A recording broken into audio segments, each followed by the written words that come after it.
Video game openings and cinematics have long been an important part of the experience for me. I can remember popping in the Revenge of Shinobi for the Sega Genesis and just being blown away by the simple cinematic of a ninja blocking attacks, setting an incredible tone and atmosphere for the coming gameplay. These openings come in all sorts of packages, sometimes telling a story, sometimes just pure action, and sometimes simply setting up a title screen. Some games would even let you play part of the opening, introducing not just the story, but allowing you some control over how it's told. In this episode, we are going to cover some of my favorite Sega game openings and cinemas. I set no boundaries here for platform and looked across every piece of Sega hardware to find some of my favorites. Not all these games were actually made by Sega, but I strongly associate them with the Sega platforms they appeared on. Some simple, some not so simple, but they all grabbed my attention when I first saw them. I hope you guys enjoy my favorite video game openings and cinemas.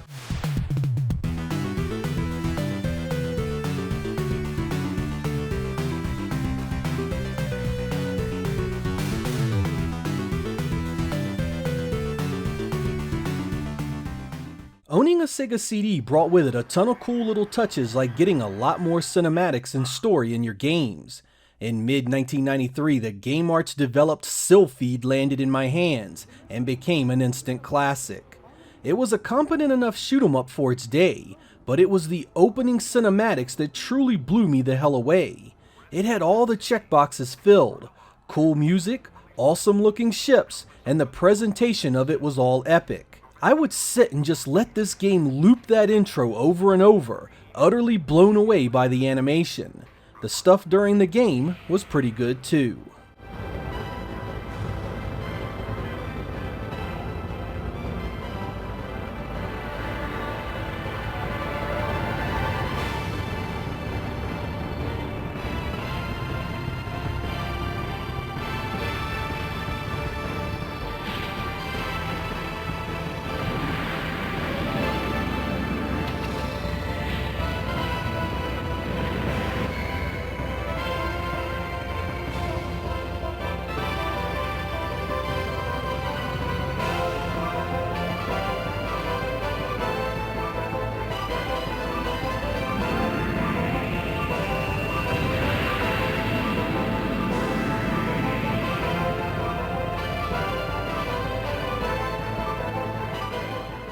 Great openings weren't just reserved for CD-based systems. Oh no, and 1995's Beyond Oasis is proof of just that.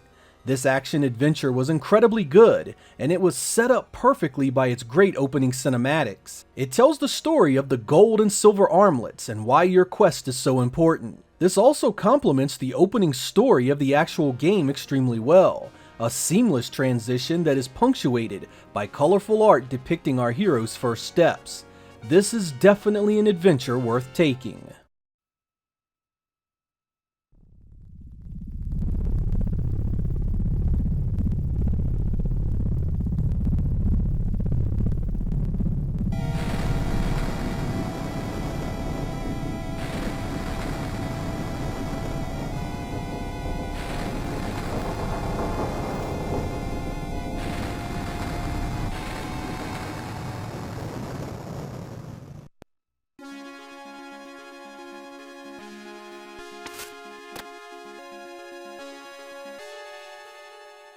"1995's Snatcher is often lauded for a great many things, its cinematics being one of them.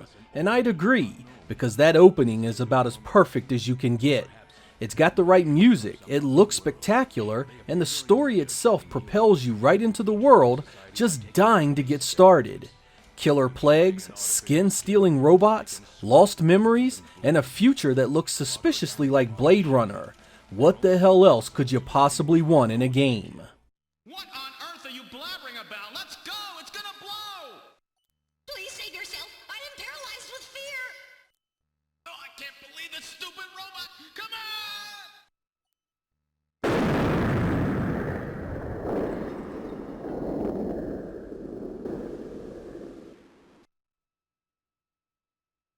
Jeez, my ears are really ringing. That's because you left the volume turned up. Damn snatchers. There is no need for concern. I have stored all the information about the evidence and the area in my memory. We should return to Junker headquarters. Some games just had a technical or graphical element to the opening you couldn't help but be impressed by. 1994's Red Zone certainly falls into that category. The animation alone made my jaw hit the floor the first time I watched it. It was the kind of stuff that redefined what you thought a 16-bit system was capable of, if nothing more than the actual smoothness of what you were seeing. Of course, Red Zone would do a great many things you thought the Genesis couldn't do, so the intro was only the start of the surprises.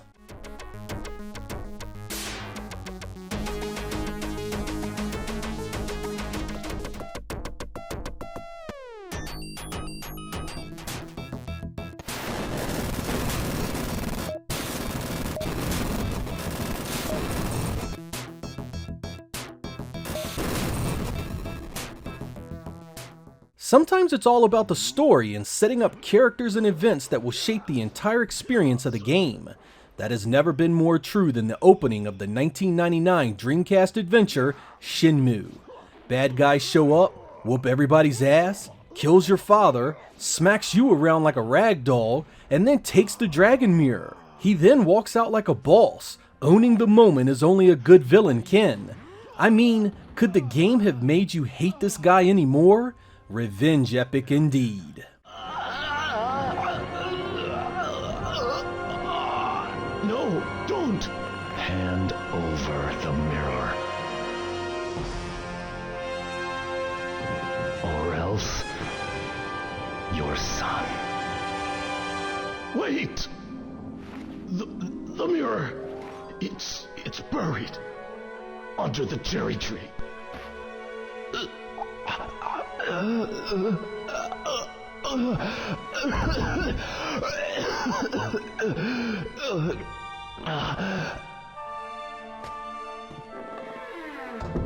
Do you remember Chao Sun Ming? Chao? That's the name of the man you killed in Moon Swan. It can't be. You! Get up. I'll allow you to die like a warrior.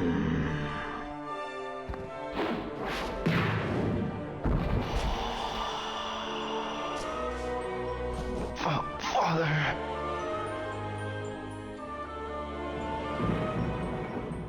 Sometimes you just need a good song to go along with your opening, and 1993's Sonic CD had just that. This is another one where I enjoyed it so much I just cut the system on and let it run a few times here and there. Sonic CD is my favorite in the series for a lot of reasons, and its opening is definitely one of them. Japanese and European gamers received a much different version of this opening, and while I like that one too, the US version is definitely the best.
When I got Road Avenger in 1993, I confess my opinion of full-motion video games was already pretty damn low. I can't say my experiences had been all that great by that point, but man did this game go a long way to showing me that the genre could be fun if done right. Part of the appeal of Road Avenger was its glorious opening cinema, a perfectly paced motivation piece that shows a rampaging road gang kill your wife and the first steps you take on your journey of retribution. It's set to a song that I can't understand half the damn words to, yet I wouldn't change a single thing about it. This is the best version of this game by a mile too. The Saturn edition beats it hands down in visuals, but its soundtrack simply doesn't compare and changes the entire tone of the game.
There is something to be said about simplicity and the power of music.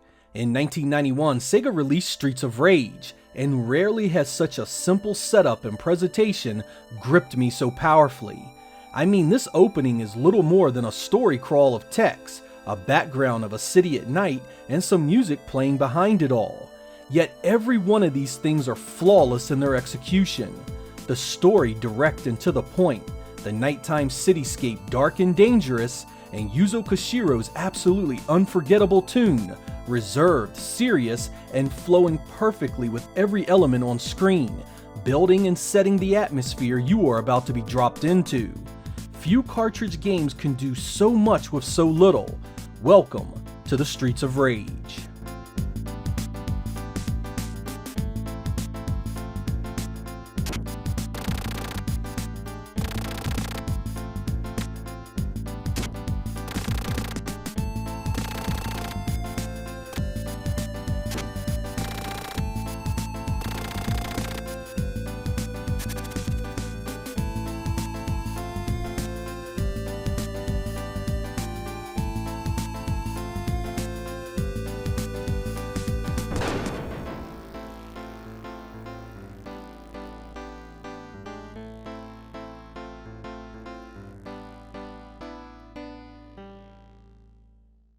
One of my early imports for the Saturn was 1995's Astal.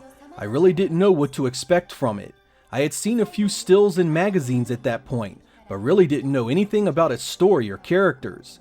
I was worried that because it was in Japanese, I wouldn't understand what was going on.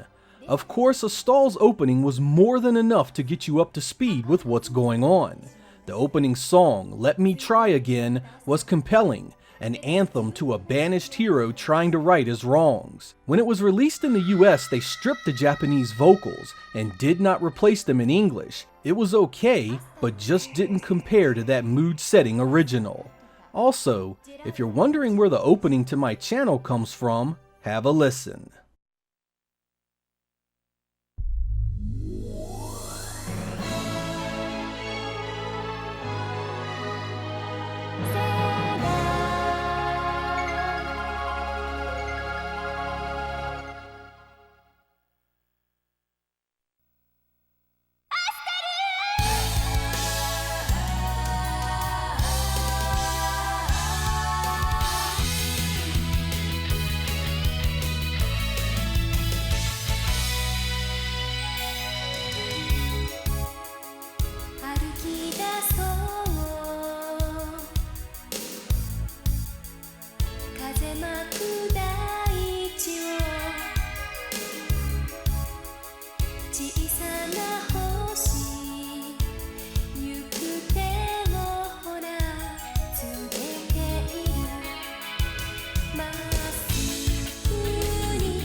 The art form of the video game is often a crude, soulless affair that is little more than a visceral celebration of violence. You are almost always killing something, blowing something up, or some combination of the two. There's rarely any majesty to it, any emotion beyond anger or the need for destruction. When I put Panzer Dragoon into my Saturn in 1995 for the first time, my world changed in an instant. The opening cinematic had been nearly as good as any good film I had seen. The setting, the music, the strange characters and their language, it all just felt so very much more than what I had seen in video games before. The escalation was quick too, from you hunting with your buddies to being drawn into a conflict that would determine the fate of the world. It bounced from serene to curiosity to action-packed, and then tore your heart asunder as the dragon rider falls from his perch and his companion fiercely cries out in anguish. I had never been so ready in my life to play a video game.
Mesquis.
Making this episode was incredibly fun and I hope you guys enjoyed it. Going back and experiencing these openings in cinemas, you really get the feel for how they evolved and grew over the years. Telling a story in a game went from simple text to animated cinemas to full motion video in a relatively short time, and pretty much every aspect of the production improved each year.